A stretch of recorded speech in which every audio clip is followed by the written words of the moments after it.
aproximación a esto desde el punto de vista bioético, ¿no?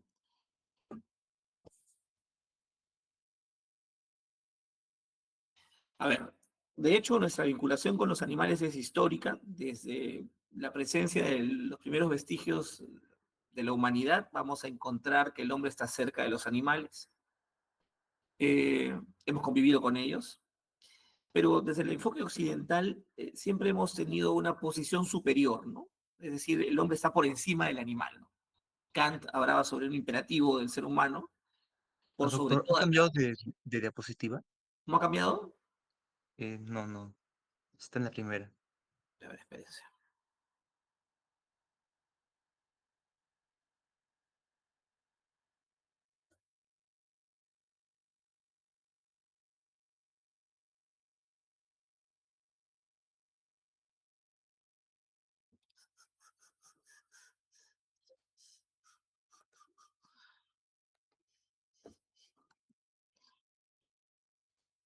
A ver, ¿se ve la primera y la segunda? ¿O es la primera? Está en la segunda. Ahora, Y tendría que presentar, sigue en la segunda. sigue la Tendría segunda. que presentar pantalla completa. Sí, sí, ya, caballero. Dame un segundito.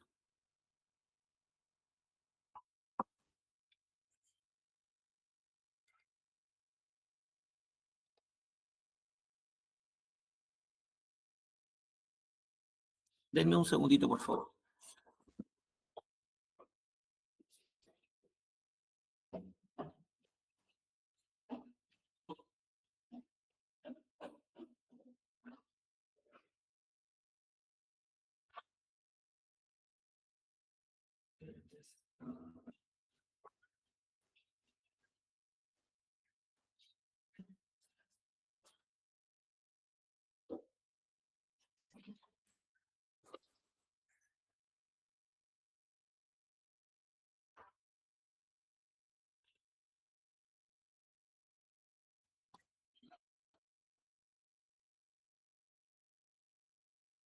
Muy bien, ahora están viendo mi primera diapositiva. Sí se ve. Ahora la segunda. Sí. Ya, perfecto. Entonces les hablaba de que había una visión occidental tradicional que califica al hombre como un ser superior sobre cualquier otra de las especies con las que convivimos. De hecho, la Biblia marca una orden divina que nos dice que debemos reproducirnos y llenar la tierra y sojuzgarla, decía, ¿no? O sea, someterla, ¿no? En cambio, en el Oriente la cosa es un poco más horizontal. De hecho, y se puede ver en varias culturas el tema de la reencarnación, que está vinculada incluso a poder reencarnar en otras especies, ¿no? Sería un poco cruel esa verticalidad desde ese enfoque. ¿Para qué hemos usado los animales? Pues de hecho, los animales han sido utilizados por el trabajo, es decir, pues el arado, la carga ha sido movilizada con animales.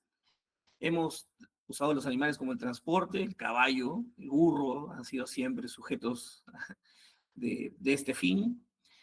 Desde que conocemos a un animal, nos hemos alimentado de él, no solamente de él, sino de productos que dependen de él, la leche, el queso, los huevos. Nos abrigamos con sus pieles o con sus lanas, nos entretenemos cuando vamos al circo y vemos a elefantes o perros domesticados, en fin.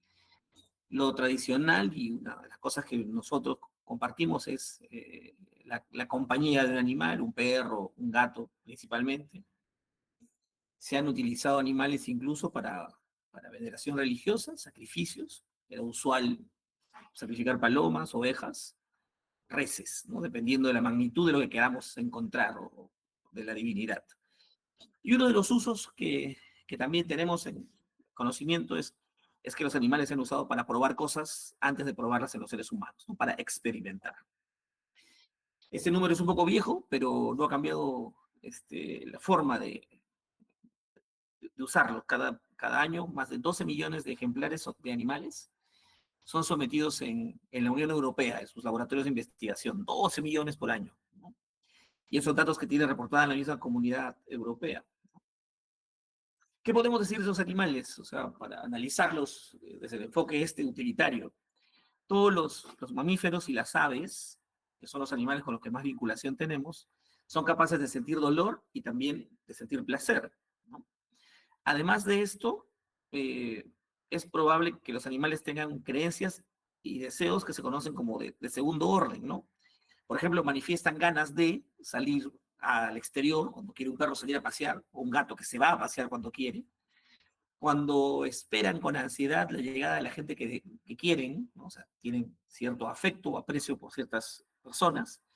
Eso se demuestra, por ejemplo, cuando un perro espera a su amo, extrañan al amo muerto, no sé si se acuerdan de la película Hachiko, ¿no? Donde un perro espera a la persona que era su amo todos los días en la estación del tren hasta que el amo no viene porque muere, y el perro se queda esperándolo, ¿no? Hay hasta un monumento ahí al perrito este, ¿no? En la China. Uh, pero los animales no van más allá, no son capaces de conceptualizar normas generales, todo lo que hacen lo hacen por costumbre, tampoco tienen planes, no pueden planificar un viaje o lo que va a pasar el fin de semana, no tienen un futuro que ellos puedan prever, ¿no? Por lo tanto, un animal no es calificado como un agente racional. Y escuchemos bien esa palabra, agente racional, como si lo son, ¿no? Los seres humanos, que somos agentes, que somos capaces de razonar por nuestros actos, ¿no? Pero de hecho, basta con la concepción de que tienen la capacidad de sentir dolor y de sentir placer. El ser humano, de manera consensuada, ha llegado a decir que es innecesario someter a un animal a un sufrimiento que no merece, ¿no? Eso es catalogado como malo en la moral, casi en la moral universal, ¿no? O sea, podríamos decir que es un principio, maltratar a un animal no es lo correcto, está visto como malo. Y vamos a entrar a ver unos conceptos un poco filosóficos que son importantes para entender de dónde viene esta forma de pensar con respecto a los animales, ¿no? Habíamos hablado de Kant hace un rato. Kant presenta unas definiciones ahí interesantes de lo que es un agente moral y lo que es un paciente moral, ¿no? Agente y paciente. Un agente moral es aquel que cuando hace algo es capaz de responder por eso y lo responde a través de su razón, ¿no? Si como es porque tengo hambre y porque tengo la comida que yo he comprado, por ejemplo, ¿no? O sea, yo estoy haciendo un acto, estoy justificándolo, ¿no? Y lo he hecho de manera libre y en uso de mi autonomía. En esa situación, yo me convierto en un agente moral, ¿no? Es la persona activa, ¿no es cierto?, que responde de manera racional por sus actos. Como contraparte, también Kant define a un paciente moral. Y hablamos otra vez de una persona también libre, con capacidad de razonamiento, con independencia, que es capaz de reclamar que otra persona la respete, que tiene el deber de respetar mis decisiones, mis actos, mi autonomía. O sea, cuando yo actúo y lo justifico, soy agente. Y cuando exijo que respetes mis actuaciones, soy paciente, moral. Esas dos definiciones de Kant son importantes, ¿no? De hecho, la forma en la que Kant conceptualiza el mundo es de una manera muy antropocéntrica, ¿no? O sea, todo gira alrededor del ser humano, del hombre, ¿no? Del ser racional que es el hombre, ¿no? Por eso el imperativo kantiano está vinculado a poner al hombre por sobre todo, ¿no? No existe nada por encima del hombre, de este hombre autónomo y racional, ¿no? De este agente y paciente moral al mismo tiempo, ¿no? Ahora, sobre esa premisa aparece Reagan, otro filósofo, que habla de una connotación más amplia al paciente moral, ¿no? Dice, un paciente moral es un sujeto, ya no habla de un ser humano, habla de un sujeto, hacia los cuales uno debe tener consideraciones morales, ¿no? Consideraciones morales.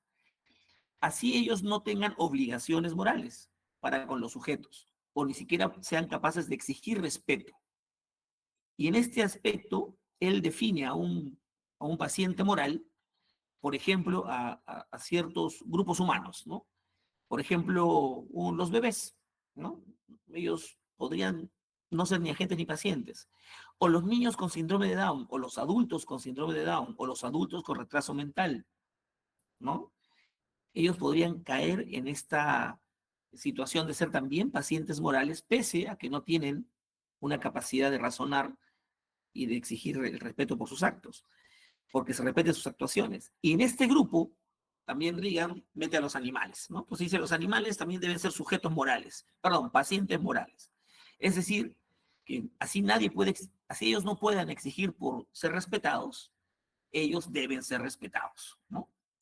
Y eso más o menos es lo que el consenso de hoy acepta. En el 77 aparece la Declaración Universal de los Derechos de los Animales, y esa declaración arranca diciendo o afirmando que todos los animales poseen derechos, ¿no? O sea, ya los seres humanos de manera consensuada dicen, los animales tienen derechos. Considerando que el desconocimiento y desprecio de dichos derechos han conducido y siguen conduciendo al hombre a cometer crímenes contra la naturaleza y con los animales, ¿no? O sea, atentar contra un animal es atentar contra la naturaleza, y lo hemos hecho de manera reiterada, hemos llevado animales a la extinción, y tenemos un gran grupo de animales incluso en peligro de extinguirse por excesos, ¿no? El uso indiscriminado de su carne, de sus pieles, en fin, hasta por cuestiones míticas, ¿no? Considerando que el reconocimiento por parte de la especie humana de los derechos a la existencia de otras especies de animales constituye el fundamento de la coexistencia de las especies en el mundo, ¿no? O sea, somos un animal más que coexiste con otros, ¿no? ¿Qué pasa con la historia de los animales? Bueno, mejor dicho, de la vinculación con los hombres y los animales, ¿no? Vinculado a la ética. Aristóteles hizo disecciones de animales. Celso, aquel que conocen ustedes por la tetrada de Celso, fue un crítico de la vivisección, es decir, de disecar seres vivos, ¿no? Y decía que no era cruel infligir dolor a pocos para el beneficio de muchos. Algo que es contradictorio hoy en día, ¿no? Es mejor que sufran menos a que sufran más. En la Edad Media, el cristianismo prohibió la vivisección, pero clandestinamente se hacían, y muchos de los que hicieron disecciones o vivisecciones fueron catalogados como brujos y fueron quemados en la hoguera. Tomás de Aquino, uno de estos filósofos católicos de mayor renombre, junto con San Agustín, en este caso Aquino, en el siglo XIII, consideraba que no existía responsabilidad para con los animales. Miren qué distante a lo que decía San Francisco de Asís, por ejemplo, que catalogaba a los animales como iguales, ¿no? Y les llamaba hermanos, ¿no? Hermano lobo, hermano perro, en fin, ¿no? Vesalio, hablamos ya del Renacimiento, que Vesalio, gran anatomista, realizó vivisecciones. Descartes aseguraba que no sentían ni pensaban en forma racional y consciente los animales. Schopenhauer, hace 2 siglos, fue de los primeros en afirmar que los animales comparten la capacidad de sufrir y la conciencia con los seres humanos, por lo tanto habría que tener mucho cuidado cuando se trataba de infligirles sufrimiento, ¿no? Igual, hace 200 años, Besant decía que la pregunta no es si pueden razonar o hablar, sino si pueden sufrir, ¿no? Y hablando de los animales, igual que Claude Bernard decía que para saber cómo vive el hombre y los animales es indispensable, decía él, ver morir a un gran número de hombres, a un gran número de animales, porque los mecanismos de la vida no pueden ser revelados y probados, sino porque se conozcan los mecanismos que nos llevan a la muerte, decía, ¿no? Claude Bernard. Hablemos ahora de otro de estos estudiosos del uso de los animales, ¿no? Es Singer. Singer decía que por el hecho de que el animal tenía la capacidad de poder disfrutar las cosas o de sufrir las cosas, podríamos saber que el animal tenía intereses, el interés de estar más feliz que estar sufriendo, ¿no? Y que esos intereses deben ser atendidos, ¿no? De la misma forma que se atienden los intereses de los seres humanos, ¿no? Como que lo pone en esas cosas tan básicas al mismo nivel, ¿no? Y él critica un poco la teoría esta kantiana del imperativo, ¿no? Decía, dar prioridad a los intereses de los humanos por sobre los animales es cometer una discriminación injusta, decía Singer, que él llamaba especeísmo. Así como hay un racismo, él hablaba de especeísmo, discriminar a otra especie, ¿no? Y eso lo consideraba como que no humano racional, ¿no? Ahora, al mismo tiempo, Singer es utilitarista, en la medida que sí admite cómo el ser humano tiene intereses que son superiores a los de los animales, el hombre tiene preocupaciones más grandes que las preocupaciones que tienen los animales. Uno podría justificar sacrificar la vida de un animal cuando tiene que elegir entre esa vida y la vida de un ser humano, ¿no? O sea, pese a este razonamiento que nos intenta poner horizontales, él siempre, el beneficio del hombre tiene que estar por encima, ¿no? En este sentido, la experimentación con animales, a fin de probar medicamentos estaría justificada, decía él, si también admitiéramos probarlos con nombres menos calificados, ¿no? Como por ejemplo, bueno, veamos el tiempo también. Un hombre menos calificado podría ser un huérfano, podría ser un niño con síndrome de Down, por ejemplo, ¿no? Que es un hombre que tiene menos condiciones normales que el resto de los hombres, ¿no?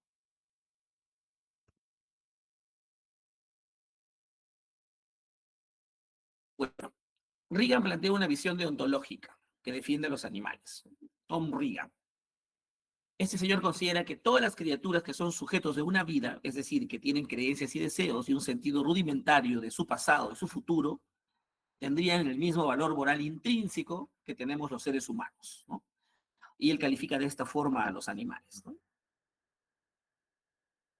Y radicalmente Reagan plantea que debe abolirse el uso de animales para investigar, debe descartarse la ganadería, la caza y la captura comercial o deportiva de los animales, ¿no? Obviamente Reagan fue totalmente vapuleado, ¿no?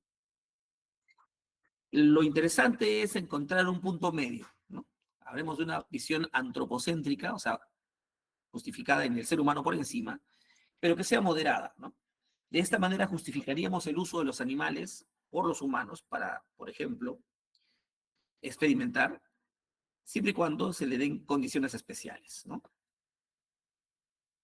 Y en ese sentido, Russell y Bartsch, y esto es importante, suele ser pregunta de examen, se plantean un principio basado en tres R's, dice ellos, ¿no? O sea, las tres R's de Russell y Bartsch sirven o se han promocionado desde mediados del siglo pasado para poder mejorar o intentar superar el padecimiento de los animales cuando se trata de experimentación. Ellos hablan de reducir, R de reducir, R de reemplazar y R de refinar. Obviamente hablamos de reducir cuando nosotros reducimos dos cosas. Primero, la cantidad de animales que usamos en una experimentación, al mínimo necesario para que estadísticamente sea representativo el resultado. La menor cantidad de ratas, la menor cantidad de perros o la menor cantidad de monos, según sea el caso. Y segundo, hay que reducir la filogenética de la especie. O sea, yo no puedo experimentar en orangutanes si lo mismo podría experimentarlo con ratas, por ejemplo. O más allá, si puedo experimentarlo incluso con células o bacterias, ¿no? O sea, hay que reducir dos cosas, la cantidad y segundo, la reducción filogenética de la especie con la que estamos tratando. La segunda R es la R de reemplazar. Y eso es algo que hacemos en las facultades de medicina hoy en día, por ejemplo, ¿no? Ya no utilizamos animales de experimentación para cosas que pueden ser reemplazadas por un simulador, por ejemplo, ¿no? Hay que utilizar la ciencia para reemplazar lo que es posible de ser reemplazado, ¿no? Hay reemplazos relativos y reemplazos absolutos, ¿no? Hay reemplazos relativos donde se sacrifican vertebrados en sus células, tejidos u otros órganos para estudios in vitro, y absolutos cuando los animales son reemplazados por ejemplo, cultivos celulares. Ya no se tiene que sacrificar un animal, ¿no? Estamos intentando reemplazar a través de las técnicas modernas el uso de animales. Y finalmente, utilizamos la R de refinar para referirnos al trato que le damos a los pacientes y hay que a los animales. Y refinar significa que el animal no tenga estrés, no tenga angustia, no sufra dolor, ¿no? Y que la muerte que se sucede con la experimentación sea una muerte no traumática, ¿no? Entonces, bajo estas tres R's es que la normativa sobre el uso de animales se ha difundido por el mundo, ¿no? Hoy se trabaja con menos cantidad de animales, se han reemplazado muchos procedimientos. Como les digo, hace 10 años en la facultad se utilizaba animales para hacer toracocentesis, por ejemplo, o cateterismos venosos periféricos. Hoy ya no, hoy se hace todo eso en simulación, ¿no? O en la medida de lo posible. Y bueno, refinar. Cuando se usaban animales en la facultad, se utilizaban estrategias para la muerte que estaban ligadas al bienestar de ese paciente. El paciente, bueno, el animal, mejor dicho, era alimentado correctamente, cuidado y, bueno, finalmente anestesiado hasta suprimir funciones vitales, ¿no? El mundo escribió normas al respecto. Hay una declaración de la Asociación Médica Mundial sobre el uso de animales en la investigación médica, que nace en Hong Kong en el 89, a finales del siglo pasado, y dice que se requiere, pues, definitivamente investigar con animales para el progreso de la medicina. No se puede descartar el uso de animales. La declaración de Helsinki de la Asociación Médica Mundial dice que la investigación biomédica en seres humanos debe estar basada primero en experimentación con animales, ¿no? O sea, de hecho, también respalda que se usen animales. se habla en esta norma del trato compasivo hacia los animales que se usan para experimentar y que los establecimientos que usan animales para investigar, perdón, tienen que estar autorizados para tal fin y tienen que ser supervisados para que cumplan con las normas estas de refinar que hemos hablado hace un rato. Dice además esta normativa que los médicos organizados, las sociedades científicas, etcétera, deben proteger la idea de mantener el uso de animales para la experimentación. No puede descartarse. No se debe comprometer el derecho a la libertad de expresión, se debe condenar el elemento anárquico que exigen los activistas por los derechos de los animales. Y eso pasa mucho. Hay laboratorios donde se hace experimentación con animales que están sujetos a reclamos permanentes en la puerta, hay protestas, en fin, maltratan a los carros de los investigadores, las casas de los investigadores, es un acoso real y eso debe ser condenado, ¿no? Básicamente por ahí va la figura. De hecho, pese a que la normativa nos dice de que se debe usar experimentación con animales todavía, hay dudas, pues, por ejemplo, ¿qué tan confiable es un modelo animal para una enfermedad en un ser humano? Es imposible que se replique de manera exacta. Por lo tanto, la experimentación de una droga podría ser inexacta, ¿no? En muchas escuelas de medicina en el mundo, especialmente en los Estados Unidos, no se utiliza la experimentación animal con fines docentes, porque no tiene es inapropiada éticamente. Hablamos de pregrado, ¿no? Porque en posgrado, por ejemplo, se usa experimentación animal, sobre todo en pruebas de técnicas quirúrgicas, por ejemplo, en la formación de profesionales especialistas en cirugía, ¿no? Y bueno, existen categorías de animales en las cuales la Unión Europea prohíbe la investigación, ¿no? Sobre todo aquellas que están en peligro de extinción, salvo que la experimentación animal sea para salvar a la especie esta en problemas, ¿no? Por ejemplo, orangutanes, gorilas, ya no se usan, ¿no? Para experimentación. Yo sé que van a seguir apareciendo dilemas éticos acá, por ejemplo, cuando hablemos de animales modificados a través de la ingeniería genética, eso va a generar otro tipo de debates. Ya sabemos lo que es un seno trasplante, y si pensamos en ese animal donador al que no se le consultó para ser donante, probablemente entremos en dilemas. O cuando encontremos especies donde se combinen eh, cariotipos de varias especies en un mismo individuo, también ese quimerismo va a generar probablemente algunas controversias adicionales, ¿no? Muy bien, eso es lo vinculado a experimentación con animales. Yo quiero terminar este espacio que voy a ser breve, bueno, nos hemos gastado 25 minutos ahorita, hablando un poco de marketing, sobre todo lo que tiene que ver con principios y valores, es lo que ustedes van a utilizar cuando empiecen a hacer su propaganda, pues, de profesionales, y, eh, y se encuentren en el dilema al respecto, ¿no? Chicos, ¿se nota el cambio de la presentación? Sí, sí se ve. Ya, perfecto. Rápidamente, de hecho, hay un trasfondo ético importante cuando se habla de lo que es hoy en día toda una industria que está vinculada al marketing y a la publicidad, ¿no? De hecho, sin ética, la publicidad y el marketing pueden verse o entenderse como inadecuados, malos, juzgarse y hasta ser motivos de problemas judiciales, ¿no? De hecho, además, para que un consumidor de nuestro producto, en este caso nuestro servicio médico, nos vea en serio y sea capaz de tener confianza hacia nosotros, tienen que vernos con una práctica responsable a través de la publicidad y el marketing que hagamos en nuestro trabajo, ¿no? Dice, desde los principios éticos que deben guiar las campañas hasta la responsabilidad social de las marcas, este tema es crucial para que haya éxito a largo plazo. ¿Cuáles son los aspectos éticos vinculados a la publicidad que vamos a hacer sobre nosotros, por ejemplo, cuando seamos especialistas y pongamos una clínica o un consultorio? De hecho, lo primero, la transparencia. Eso es cuando nosotros decimos la verdad en nuestra publicidad, hasta en nuestra simple tarjeta de presentación. Si somos médicos generales, diremos eso, médico cirujano. Cuando decimos médico cirujano y le agregamos algo que no tiene un registro formal o un respaldo académico serio, estamos siendo poco transparentes, estamos violando un principio ético vinculado a la publicidad y al marketing. El segundo aspecto es la reputación. Cuando uno actúa éticamente en todos los aspectos y además en nuestra publicidad, uno genera o crea una reputación y eso nos consolida y nos hace ser vistos favorablemente por los demás.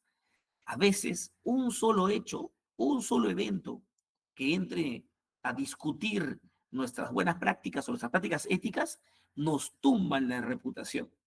Y la verdad es que desde el punto de vista del marketing, recuperar a alguien, recuperar la reputación de alguien es algo muy complicado. Luego debemos cumplir con las normas para poder hacer publicidad y marketing. De hecho, no se puede hacer de cualquier forma. Y además, debemos ser socialmente responsables, ¿no? Cuando decimos que algo es bueno, por ejemplo, cuando promovemos un producto farmacológico, un producto nutricional, un producto diagnóstico, debemos estar seguros de que es bueno. Porque eso se replica en la sociedad y la sociedad va a decir que es bueno porque nosotros vamos a decir con nuestros cartones, nuestra reputación, que es bueno y nos van a creer. Así que estemos seguros cuando promocionemos, recomendemos o promovamos algo, ¿no? Entonces ya sabemos, los principios éticos de la publicidad, de hecho, para transparencia, honestidad, ¿no? Respeto de la forma de comunicarnos, ya dijimos ahí, por ejemplo, evitar generar dudas con respecto a la responsabilidad que asumamos sobre los productos que vendamos. Tenemos que tener una consideración especial con respecto a la privacidad cuando tenemos carteras o agendas que incluyen personalidades, por ejemplo, y, y utilicemos a veces esas personalidades para promover nuestro trabajo, tener el cuidado de o cuidar la privacidad o pedir el consentimiento explícito, claro y respaldado formalmente a través de documentos para que no haya problemas posteriores, ¿no? Y como les decía, además hay un compromiso vinculado al respeto y al cuidado del medio ambiente cuando, por ejemplo, producimos desechos contaminantes o hacemos experimentación con células, con tejidos o con seres humanos o animales, ¿no? Eso va a sostener nuestra empresa de una manera legal y responsable.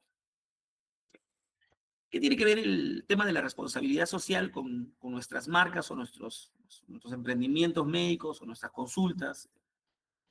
Acá hay tres aspectos vinculados a la responsabilidad social. El primero es el que tiene que ver con la filantropía, que, bueno, hay una responsabilidad sutil en apoyar causas que sean consideradas por nosotros como causas necesarias de respaldo, causas sociales necesarias de respaldo, ¿no? Es cuando hacemos beneficencia, donaciones o patrocinamos, ¿no? De hecho, por ejemplo, en estas Olimpiadas que han pasado, yo he tocado la puerta de varios consultorios, de la doctora Danisa, que tiene un consultorio oftalmológico, del doctor, hay un compañero de mi promoción que tiene una clínica ocupacional, Oquendo, apellida en Moquegua, de un instituto con el que tenemos capacitaciones y diplomados, y les he pedido plata para comprar uniformes, para pagar profesores, y ellos lo han apuntado en su patrocinio y nos han donado muchas de las cosas que se han usado en esas Olimpiadas, y es parte de lo que van a hacer ustedes, espero, cuando les toque la puerta a su universidad o alguna otra entidad que requiera su colaboración. Ya les había hablado hace un rato sobre garantizar la sostenibilidad del medio ambiente usando prácticas que sean responsables. Y bueno, si ustedes tienen la posibilidad además de colaborar con incluir e incorporar a personas con discapacidad en su plana laboral, sería interesante. O si tienen un compromiso para colaborar con campañas donde se promueve la inclusión de esta diversidad de personas con habilidades especiales, también sería muy interesante. Es parte de la responsabilidad social que podemos generar en nuestras marcas, ¿no? Bueno, ya dijimos que la conducta publicitaria y marketera tiene normas que deben cumplirse. Yo no puedo poner un letrero si no me da un permiso a la municipalidad, por ejemplo. Además, también tengo que cumplir con normas que me da el propio colegio médico. Yo debo poner ¿qué cosa debo poner en mi consultorio? Mi título de especialista, mi registro de colegio, mi registro de especialista. Eso está normado y hay que conocer para poder no meter la pata al respecto, ¿no? De hecho, que si no cumplo y me sancionan, debo cumplir con la sanción, ¿no? Y debo utilizar estas experiencias para no caer en lo mismo, ¿no? Eso se llama autorregulación. Cada vez que algo me vaya mal y lo corrija, eso que me fue mal nunca más me debe volver a pasar, ¿no? Hay que evitar malas prácticas, nunca decir cosas que no son. Hay campañas engañosas, ¿no? Como cuando te dicen, te van a hacer un diagnóstico, campaña de dosaje de glucosa. Van, dosan la glucosa, le dan el resultado, pero nadie le explica qué significa ese resultado y qué tiene que hacer a ese paciente, por ejemplo, ¿no? O te dicen, no sé, vamos a hacerte un tratamiento odontológico gratis y solo te hacen una profilaxis y hay endodoncias, hay demás tratamientos que se requieren, pero esos te cuestan el doble de lo que costarían normalmente, ¿no?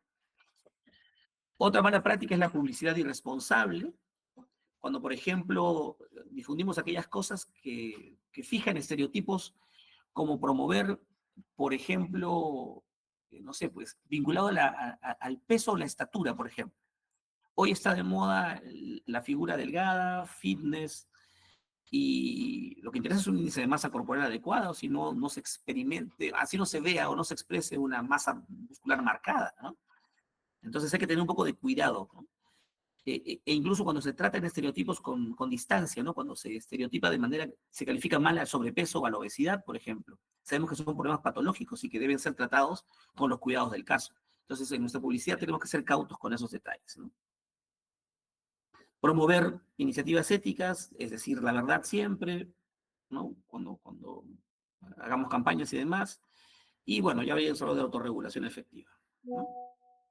Transparencia y honestidad en la comunicación, cuando hagan su publicidad, la información tiene que ser clara y de verdad, los datos numéricos que den deben ser los reales y la comunicación debe ser siempre frecuente para poder garantizar que no existan malos entendidos con los productos o servicios que brindemos, ¿no? Muy bien. Hay que evitar, ¿no es cierto?, dentro de la publicidad engañosa, el intrusismo. Ya ustedes conocen un poco de eso. Ustedes tienen ciertas competencias de las cosas que pueden hacer y no pueden venderse por otras, ¿no? Un cirujano general no puede hacer cesáreas, en fin, ¿no? O sea, ya conocen ustedes eso. La publicidad engañosa, cuando uno dice que mis pacientes bajan de peso con mi tratamiento y he tenido 4 pacientes, ¿no? O nadie se ha muerto en mis manos y solo operé a 2. Entonces, a veces uno da un mensaje incompleto para sonar bien y eso es publicidad, publicitar las cosas de manera engañosa. Evitar las prácticas de impacto negativo, ¿no? Que generen o dañen la confianza de nuestros clientes potenciales y, bueno, cumplir con las normas y leyes al respecto. Básicamente eso es lo que tenemos que conversar con respecto a, o teníamos que conversar con respecto a publicidad. Es muy elemental, así que no creo que haya mayor problema al respecto. Muy bien, ¿alguna consulta, duda, comentario?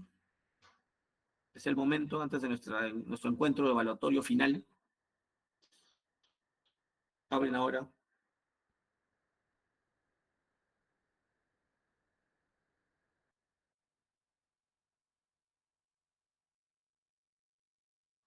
Doctor, una consulta.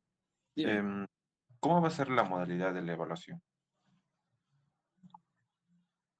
Bueno, lo he comentado creo en varias ocasiones en las clases y acá mismo al comenzar la clase. Los alumnos están en el salón, yo les ofrezco una balota, llamo a un alumno al azar, el alumno saca una balota de conocimiento y le haré la pregunta que le salga en esa balota, ¿no? Responde. Y luego saca una pregunta de un problema. Y en ese problema el alumno tiene que plantear una posición, ¿no? Estoy a favor o estoy en contra o haría esto. Y dar las razones del por qué. De hecho, va a haber un formatito que va a tener cada alumno antes donde dice qué es lo que voy a calificar con respecto a la respuesta, para que sepa por qué sacaron 20, por ejemplo, ¿no? La idea de la primera reunión el día miércoles es avanzar con la mitad o los que podamos, la mayor cantidad que podamos, y la segunda ocasión ya terminar con el grupo, ¿no? El alumno que responde puede irse, no, no hay problema. Este, Esa es la figura de la evaluación de bioética. Doctor, buenas tardes. Una consulta. Terminando el examen, ahí mismo nos va a decir nuestra nota. En realidad ustedes van a tener su nota inmediatamente porque es marcar nomás el puntaje que tienen en la respuesta y van a sumar y van a saber cuánto sacan. Ah, ya, doctor. ¿Y habría posibilidad de recuperación posterior? Sí, hay un examen de sustitutorio que sería, lo dijimos la clase pasada, ¿no? ¿No? Es al día siguiente, en la segunda fecha. Ah, ya. Después del segundo grupo creo que me lo mencionó, ¿verdad? Sí, Ya, doctor. Muchas gracias. ok, muy bien. Entonces estamos quedando claritos de cómo se nos vienen las cosas. Espero que les vaya bien en sus demás evaluaciones y que cerremos el semestre bien y se puedan ir tranquilos a sus fiestas de cierre y luego a su internado, como ya pronto creo que tienen programado organizar su distribución. Muy bien, chicos, nos quedamos aquí. Buenas tardes.